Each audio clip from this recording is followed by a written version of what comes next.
Hi friends, welcome to my channel.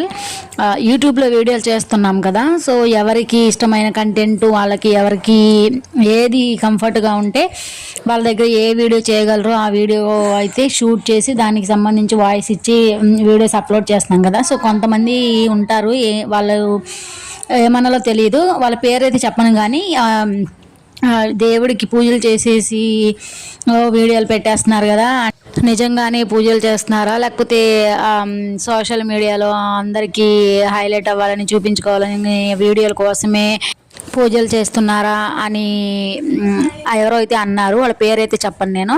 But వాళ్ళ కోసం అయితే ఏం చెప్తున్నానంటే, నేను ఎవరిష్టం వాళ్ళది. అంటే పూజలు అందరూ చేస్తారు, వీడియోల కోసమే అని ఏం కాదు. అంటే నా ఉద్దేశం ప్రకారం ఏంటంటే, అసలు పూజలు చేస్తున్నారు వాళ్ళు అంటే దేవుడు అందరితో పూజలు చేయించకూడదు. ఎవరికైతే మంచి మనసు, బుద్ధి, జ్ఞానం ఎవరికైతే ఉందో వాళ్ళతోనే చేయించుకుంటాడేమో అని నా ఒపీనియన్. సో ఇది ఎవరైతే వీడియోల కోసమే పూజలు చేస్తున్నారా, వీడియోలు అప్లోడ్ చేయాలని అని అనుకుంటున్నారో వాళ్ళ కోసమే ఇది. వాళ్ళు ఎవరో వాళ్ళకి అర్థమయ్యే ఉంటుంది. సో ఎవరినైనా కమెంట్ చేసే ముందు ఫస్ట్ అసలు మనం అర్హులైనా వేరే వాళ్ళని వేరైతే చూపడానికి అని ఆలోచించుకుంటే బెటర్ అని నా ఒపీనియను.